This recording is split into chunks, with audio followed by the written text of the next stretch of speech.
Hi friends, welcome to my channel. என்னோட August month real budget எப்படி போடுறதுன்னு சொல்கிறேன், வாங்க பார்க்கலாம். இதில் பார்த்தீங்கன்னா 20,000 ப்ளஸ் நான் சேவ் பண்ணியிருக்கேன். அது எதெல்லாம் நான் இன்வெஸ்ட் பண்ணியிருக்கேன்ற டிப்ஸ் அண்ட் பிளான் சொல்கிறேன், வாங்க பார்க்கலாம். என்னோடய ஹஸ்பண்ட் சேலரி பார்த்தீங்கன்னா 45,000, சேவிங் 25,500 இதில் 30,000 சேவ் பண்ணலாம். ஆனால் எங்கள் வீட்டில் பாப்பா இருக்கிறதால இப்போ சேவிங் கொஞ்சம் கம்மியாக இருக்குது. எக்ஸ்பென்ஸ் பார்த்திங்கன்னா 19,500 போட்டிருக்கேன். 19,500 ரொம்பவே அதிகம்தான். ஆனால் எங்கள் வீட்டில் பாப்பா இருக்கிறதால இப்போல்லாம் நிறைய செலவாகுது. அதனால் சேவிங் பார்க்கலாம் வாங்க. லோன் ரீபேமெண்ட், வீடோட லீஸுக்காக என்னோடய கோல்ட் ஜுவல்லரியை நான் அடமானம் வச்சுருக்கேன். அதுக்கான இன்ட்ரெஸ்ட் மட்டும் இப்போதைக்கு பே பண்ண முடியுது, ஏன்னா நிறைய செலவு இருக்கிறதால. அதோட இன்ட்ரெஸ்ட் பார்த்திங்கன்னா 3,000. லீஸுக்கு எடுக்கிறது தான் நல்லதுன்னு என்னை பொறுத்த வரைக்கும் தோணுது. ஏன்னா நாங்கள் இருக்கிற இடத்துல பார்த்திங்கன்னா 13,000 14,000 ரெண்ட்டு வரும். அதனால் இதுதான் எங்களுக்கு கன்வீனியண்ட்டாக இருக்குது. அடுத்து பார்த்திங்கன்னா ஜிஆர்டியில் ஒரு சீட்டு போட்டிருக்கேன். பாப்பாவோட ஃபஸ்ட் பர்த்டே அக்டோபர் மாதம் வருதுன்றதால 5,000 நாங்கள் சீட்டு போட்டிருக்கோம். பாப்பாவுக்கு ஒரு டைமண்டில் இயரிங் வாங்கணுன்றது ரொம்ப ஆசை. நானும் எங்கள் ஃபேமிலி மெம்பர்ஸ் யாருமே டைமண்டில் இயரிங் போட்டதில்லை. நான் நிறைய வீடியோஸ் பார்த்தேன். கோல்டை விட டைமண்ட் வாங்குறப்போ கொஞ்சம் பட்ஜெட் ஃப்ரெண்ட்லியாகவும் இருக்கும் அப்படின்றதால நாங்கள் ஜிஆர்டியில் சீட்டு போட்டிருக்கோம் டைமண்ட் இயரிங் வாங்க. சீட்டு முடிஞ்சதும் நாங்கள் என்ன இயரிங் வாங்குகிறோன்ற வீடியோ நான் அப்லோட் பண்ணுறேன். அடுத்து பார்த்திங்கன்னா சீட்டு வந்து இங்கே பக்கத்து வீட்டில் இருக்கவங்க எல்லாம் சேர்ந்து குலுக்கல் சீட்டு மாதிரி தான் போட்டிருக்கோம். இது பார்த்திங்கன்னா மாதத்துக்கு 5,000, ஒரு வருஷத்துக்கு போட்டிருக்கோம் 60,000. எங்களுக்கு லாஸ்ட் மந்த்து தான் விழுந்துச்சு. அந்த அமௌண்ட்டு எடுத்து நான் என்னோடய கோல்டு லோன்லேயே போட்டுட்டேன். சீட்டு மெயினாக போடுறது பார்த்திங்கன்னா இந்த மாதிரி திடீர்னு எதனா கல்யாணம் காது குத்து வரும், அதுக்கு நகை செய்யணுன்னா யூஸ் ஆகும்னு.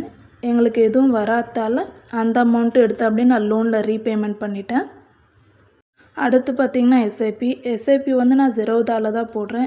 எந்தெந்த ஸ்டாக்கில் இன்வெஸ்ட் பண்ணலாம் அப்படின்றது நான் உங்களுக்கு நெக்ஸ்ட் வீடியோவில் சொல்கிறேன். அடுத்து பார்த்திங்கன்னா என்பிஎஸ் நாங்கள் மெயினாக போகிறது பார்த்திங்கன்னா எங்களோட ரிட்டையர்மெண்ட்டுக்காக. இப்போதைக்கு அதில் 3,000 தான் இன்வெஸ்ட் பண்ண முடியுதுன்றதால நான் 3,000 போட்டிருக்கேன்.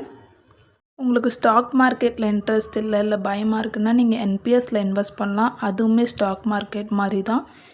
இதில் போடுற அமௌண்ட்டுமே ஸ்டாக்கில் தான் இன்வெஸ்ட் ஆகும். அடுத்து பார்த்திங்கன்னா ஆர்டியில் 2,500 கட்டுறேன். நெக்ஸ்ட்டு பிபிஎஃப், இதில் வந்து 1,000 இன்வெஸ்ட் பண்ணுறேன். இது என்னோடய பேங்க்கில் தான் பண்ணுறேன். உங்கள் வீட்டில் பாய் பேபி இல்லை ஏதாச்சும் லாங் டைம் இன்வெஸ்ட்மெண்ட் இருக்குது, வீடு கட்டுறது அந்த மாதிரினா நீங்கள் பிபிஎஃப்பில் கூட இன்வெஸ்ட் பண்ணலாம். அடுத்து பார்த்திங்கன்னா செல்வ மகள் சேமிப்பு திட்டம், இதில் வந்து 1,000 இன்வெஸ்ட் பண்ணணுன்னு நினச்சிருக்கேன். இந்த டைம் ஊருக்கு போனால் தான் பாப்பாவுக்கு ஆதார் கார்டு க்ரியேட் பண்ணிவிட்டு அதுக்கப்புறம் இதில் இன்வெஸ்ட் பண்ணலான்னு இருக்கேன். அதுக்கடுத்து பார்த்திங்கன்னா அத்தால் பென்ஷன் யோஜனா, இது நான் என்னோடய 22 வயசில் ஓப்பன் பண்ணேன். ஓப்பன் பண்ணுறப்ப என்னோடய இன்ஸ்டால்மெண்ட் அமௌண்ட் பார்த்திங்கன்னா 292 வந்துச்சு. இந்த அமௌண்ட் பார்த்திங்கன்னா என்னோடய பட்ஜெட்டில் மீறுற அமௌண்ட் வச்சு கட்டிடுவேன். டோட்டலாக என்னோடய சேவிங் பார்த்திங்கன்னா 25,792. சேவிங் எப்படி பண்ணலாம், எந்தெந்த பிளானில் இன்வெஸ்ட்மெண்ட் பண்ணால் உங்களுக்கு பெனிஃபிட்டாக இருக்கும்னு நான் உங்களுக்கு நெக்ஸ்ட் வீடியோவில் அப்லோட் பண்ணுறேன். இதில் எல்லாமே most of long time investment தான் இருக்கும். உங்களோட இன்வெஸ்ட்மெண்ட்க்கு ஏற்ற மாதிரி நீங்கள் பிளான் பண்ணுங்கள். நெக்ஸ்ட்டு எக்ஸ்பென்ஸ் பார்க்கலாம். எக்ஸ்பென்ஸில் பார்த்திங்கன்னா ஃபஸ்ட்டு எடுத்தோடனே பேரண்ட்ஸ்க்கு தான்.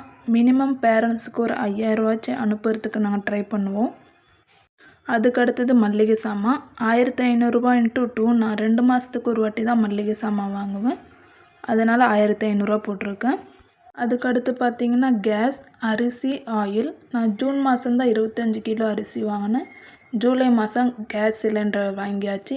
இந்த மாதம் ஊருக்கு போனால் செக்கில் ஆட்டின எண்ணெய் வாங்கணும், அதுக்கு 1,500 போட்டிருக்கேன். அடுத்து பார்த்திங்கன்னா நான்வெஜ்ஜில் மெயினாக சிக்கன், ஃபிஷ் இல்லை முட்டை தான் வாங்குவோம். 1,500 போட்டிருக்கேன் இந்த மாதம் பட்ஜெட்.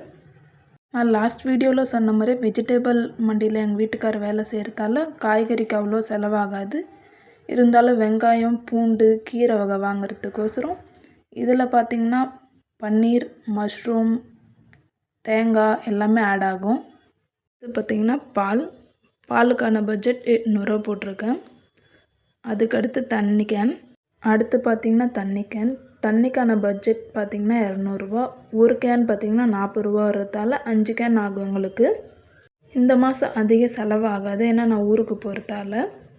அதுக்கடுத்து பார்த்திங்கன்னா ஃப்ரூட்ஸ் ஒரு வாரத்துக்கு 250 ஆகும் எனக்கு. அதனால் நான் 1000 போட்டிருக்கேன். அதுக்கடுத்து பார்த்திங்கன்னா ஹாஸ்பிட்டலுக்கு வந்து நான் 1000 போட்டிருக்கேன். வீட்டில் பாப்பா இருக்குது, கிளைமேட் சேஞ்ச் ஆகிறதால அடிக்கடி ஹாஸ்பிட்டல் செலவு வருன்றதால.